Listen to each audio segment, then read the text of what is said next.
Et bim! Salut à toi et bienvenue dans ce nouvel épisode de podcast de Réveil Matinal Vie Maximale. Dans cet épisode, je vais te parler de ce formidable outil que nous avons à notre disposition maintenant qui est le smartphone. C'est un outil qui peut faire beaucoup de bien, mais c'est un outil qui peut faire et qui fait beaucoup de mal si on ne l'utilise pas bien, notamment dans le cadre du réveil matinal, ce qui nous intéresse aujourd'hui. Donc, dans cet épisode, je vais t'expliquer comment est-ce que tu peux gérer ton téléphone, comment est-ce que tu dois faire pour que ça se passe mieux avec lui et que tu puisses notamment aller au lit quand il faut aller au lit le soir pour pouvoir te réveiller tôt le lendemain matin. Parce que, comme je le dis très souvent, se réveiller tôt, c'est pas le plus dur. On est naturellement fait pour ça et on te demande juste de te lever, donc c'est pas la chose la plus dure. Te réveiller tôt devient très facile quand tu arrives à te coucher tôt. C'est se coucher tôt le plus dur, c'est se aller au lit alors que tu n'en as pas envie, alors que justement tu as ce téléphone dans les mains qui te retient, qui est le plus dur. Et en parlant de te retenir justement par le téléphone, j'aimerais t'apporter une précision, j'aimerais que tu apprennes peut-être quelque chose dans ce podcast, c'est que rien n'est fait au hasard sur ton téléphone si tu veux. Tu vois, le soir après le boulot, quand tu rentres chez toi, que tu te poses avec ton téléphone en main, sache qu'il y a des milliers, des millions de personnes qui ont étudié ton comportement, qui ont disséqué ton cerveau, qui ont disséqué tes réactions face à différents stimuli pour savoir qu'est-ce qui fonctionne le mieux pour te retenir sur ton téléphone. Sache que ton temps est dans les mains de voleurs de temps justement. Dès que tu prends ton téléphone en main, sache que ton temps ne t'appartient plus et que c'est pour ça que c'est très important de s'en protéger. Ce dont je te parle là, ça s'appelle la captologie. La captologie, c'est, je vais lire mes notes, ne bouge pas, c'est l'étude de l'informatique et des technologies numériques comme outil d'influence et de persuasion des individus. Ce terme-là a été introduit en 1996 par le chercheur Brian Jeffrey Fogg de l'université de Stanford. Et il a rédigé un livre sur la façon dont justement aujourd'hui les plateformes numériques, la technologie est utilisée comme outil de persuasion et de modification de nos comportements. Ce livre s'appelle, attention à l'accent anglais qui débarque, Persuasive Technology Using Computers to Change What We Think and Do. Je mettrai le lien dans la description si jamais ce livre t'intéresse. Pour être honnête, moi je ne l'ai pas encore lu, mais j'ai prévu de le lire parce que ça m'intéresse très fortement. Donc, la technologie aujourd'hui est utilisée pour te retenir sur les écrans, pour te vendre des choses, bien évidemment. Donc, comme je te disais, rien n'est fait au hasard. Tu vois, par exemple, quand tu es sur Facebook ou Instagram, tu sais, quand tu scrolles vers le bas, qu'il y a une petite roue qui apparaît en attendant que les nouvelles publications débarquent. Et bien ça, tu vois, typiquement, ça vient des machines à sous à Las Vegas, dans les casinos.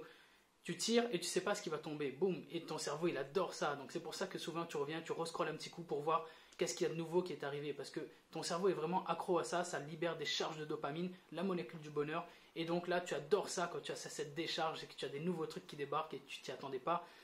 Et ça n'arrête jamais. C'est sans fin parce que c'est littéralement sans fin sur Internet. Donc ça peut continuer pendant des heures et c'est exactement ce qui se passe. Alors que tu devrais aller au lit, tu es juste en train de scroller, en train de vérifier qu'est-ce qu'il y a de nouveau dans ton réseau. Alors qu'on ne va pas se mentir, il n'y a pas de truc énorme dans ton réseau qui s'est passé pendant 3-4 secondes, tu vois. Aussi, le simple fait qu'il y ait beaucoup de couleurs, beaucoup de sons, que ce soit flashy, là aussi ça vient du monde du casino, ça excite tes rétines, ça excite ton cerveau, il en veut toujours plus, tu vois. Pour lui, c'est vraiment la fête du slip. Donc tu restes là et tu consommes le contenu parce que tu aimes bien ça. En parlant de consommer du contenu, est-ce que tu as remarqué que maintenant les vidéos se lancent automatiquement? C'est fait pareil. Une vidéo que tu n'aurais peut-être pas regardée parce qu'elle ne s'était pas lancée, et bien si le gars il arrive à mettre quelque chose qui attire ton attention dans les 2-3 premières secondes, bim, allez, c'est fini. Tu es dedans, tu regardes la vidéo et il y a 15 minutes qui sont passées alors que tu n'as rien demandé, alors que tu devais déjà être au lit, tu vois. Tout ça pour te dire que les mécanismes sont très nombreux et ils sont vraiment mis là, il n'y a rien qui est fait au hasard sur ton téléphone. J'aimerais vraiment que tu retiennes ça, rien n'est fait au hasard, tout est fait pour te retenir. À partir de ce moment-là, il faut que tu prennes la décision consciente de faire attention à ce temps que tu donnes à ton smartphone. Il faut vraiment que tu fasses hyper gaffe. Et pour ça, je vais te donner 4 conseils qui vont qui vont sûrement t'aider à réduire ta consommation d'écran et faire en sorte que tu utilises ton smartphone d'une manière plus sensée, plus pondérée et qui va t'aider à récupérer du temps, notamment du temps de sommeil qui va te permettre de te réveiller plus tôt le lendemain et passer à l'action sur les objectifs qui te tiennent à cœur et atteindre ta vie maximale. Oui, parce qu'on vise toujours le même but, maîtriser son temps, son mental et ses habitudes pour atteindre notre vie maximale. Le discours reste le même. Et ouais. Alors, premier conseil que je peux te donner, c'est de ne pas avoir ton téléphone à portée de main. C'est tout con, mais ça marche très très bien.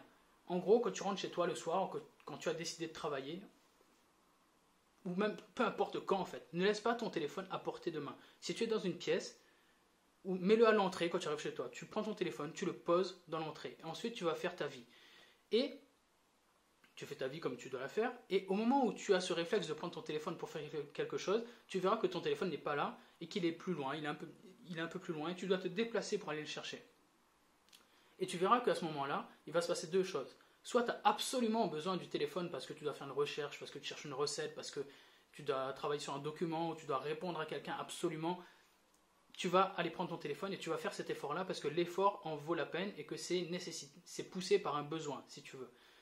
Mais si c'est juste prendre ton téléphone par réflexe pour regarder une connerie ou pour traîner sur Internet, tu verras que ça va te passer dans les 3 secondes. Tu vas dire, ah ouais, merde, bon, la flemme, le téléphone il est dans l'entrée là-bas, ok, ben, je vais trouver autre chose à faire.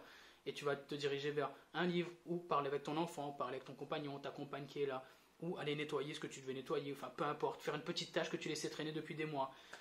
En gros, en laissant ton téléphone dans l'entrée, en ne l'ayant pas sur toi H24, tu te crées l'opportunité de gagner du temps et de passer à l'action sur des petites choses, certes, mais de passer à l'action quand même. Ok. Le deuxième conseil que je peux te donner est de couper les notifications, mais vraiment couper toutes les notifications. Les notifications, là encore, c'est des bonbons pour ton cerveau, tu vois. Tu es là, tu fais rien, tu fais ce que tu as à faire, tu essaies de travailler comme tu peux, et là, ding, notification, bam, ton cerveau il est plus là, il est parti. Qu'est-ce qu'il y a? Qu'est-ce qui s'est passé sur mon téléphone? Il faut absolument que j'aille voir ça. Si je ne veux pas voir ça, je vais mourir. C'est exactement ce qui se passe dans ta tête. C'est vrai ou pas?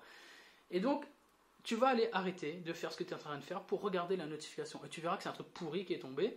Et voilà. Mais le mal est fait. Tu es déconcentré. Sache qu'il faut entre 3 et 25 minutes pour te remettre dans un état de concentration précédant la notification. C'est-à-dire que si tu étais bien concentré, il te faut jusqu'à 25 minutes pour retrouver ce temps de concentration. Tout ça pour un petit son qui est arrivé sur ton téléphone pour te dire que Jean-Édouard de la Conta est en train de manger un sneakers.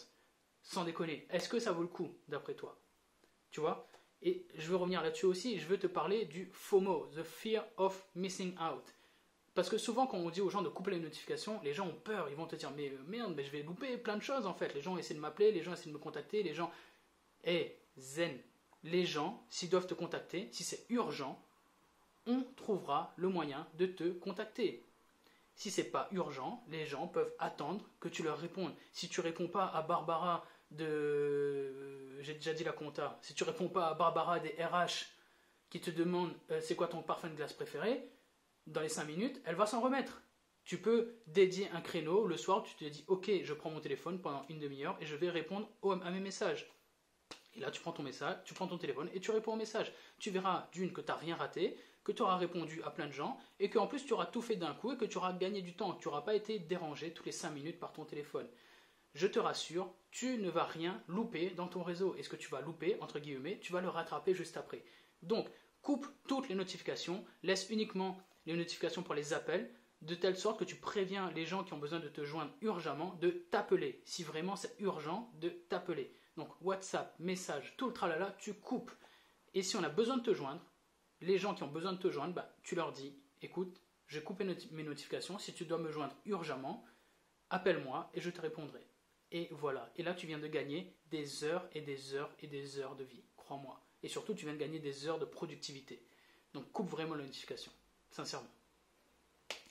Troisième conseil que je peux te donner pour dompter ton téléphone, c'est quand tu prends ton téléphone, de définir le but de ta session sur ce téléphone-là. Est-ce que tu y vas pour te divertir? Est-ce que tu y vas pour travailler? Est-ce que tu y vas pour parler avec quelqu'un? Quand tu prends ton téléphone, il faut que ça soit un acte conscient. Ne prends pas ton téléphone par réflexe. Mais là, si tu appliques déjà mon premier conseil, où tu éloignes ton téléphone de ta poche, où tu le mets dans un endroit qui est difficile d'accès, entre guillemets, normalement, ça devrait déjà beaucoup t'y aider. Mais sois conscient quand tu prends ton téléphone de te dire, ok, Là, je prends mon téléphone, mais qu'est-ce que je vais y faire? D'accord, je dois faire une recherche sur le bon coin, je fais ma recherche, elle est terminée, je range mon téléphone.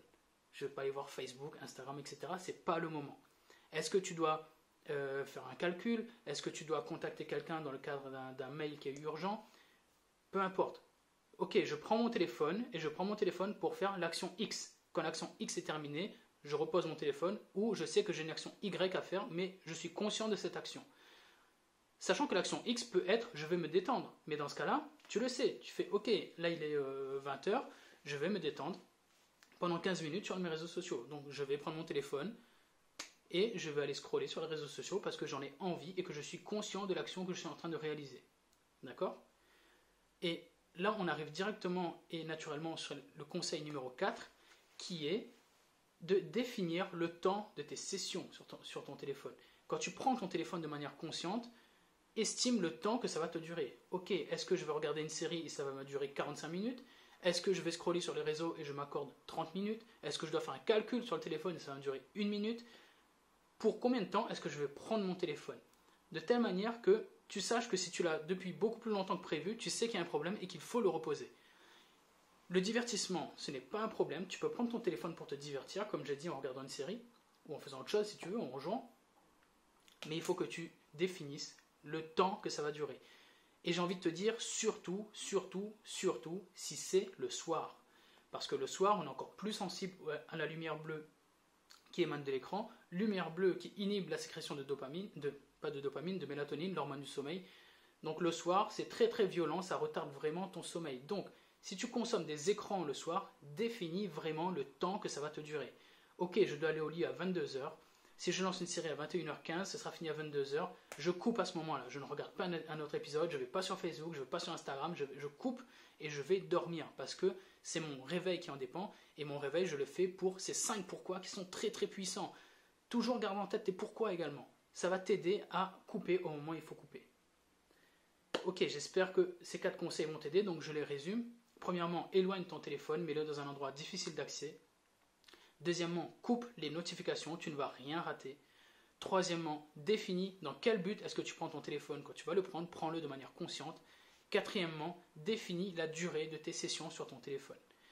Et maintenant, j'ai envie de te rajouter un petit conseil bonus. Celui-là, je ne sais pas s'il englobe les 4 premiers ou s'il est concomitant aux 4 premiers. Enfin bref, le conseil ultra bonus que je pourrais te donner, c'est fais de ton téléphone un outil de création plutôt que de divertissement. Il y a un truc sur Internet qui dit que, parmi les entrepreneurs, qui est que si ton téléphone ne te génère pas d'argent, il ne te sert à rien. Je n'irai peut-être pas jusque-là, mais utilise ton téléphone pour créer des choses. Utilise ton téléphone comme un outil qui va te permettre de te développer, d'avancer, d'apporter de la valeur aux autres.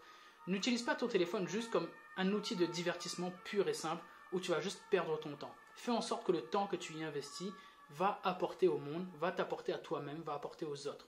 C'est vraiment un conseil qui me tient à cœur. Fais en sorte d'être plus créateur que consommateur et je peux te garantir que ta vie va changer du jour au lendemain. Tu as envie de tourner des vidéos YouTube, mais tourne des vidéos YouTube. Tu veux faire un Instagram, fais de l'Instagram. Tu veux faire quelque chose, fais-le. Ne réfléchis pas, lance-toi. Ça ne sera pas parfait, mais fais-le. Tu as une voix à porter à ce monde-là, vas-y, fais-le.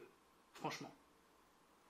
Ok, l'épisode de podcast se termine ici. J'espère que le contenu t'a plu en tout cas. N'hésite pas à me contacter sur les réseaux pour me dire ce que tu as pensé des épisodes du podcast. Si tu veux réagir également avec moi, ce sera avec un grand plaisir qu'on va discuter. Donc vraiment, j'espère qu'il t'a plu. Si ça t'a plu, bah écoute, comme d'habitude, n'hésite pas à en parler, à partager l'épisode de podcast. Si tu peux mettre un petit 5 étoiles sur Apple Podcast, si ça t'a plu, ça serait vraiment top pour moi. Ça aiderait à faire connaître le podcast.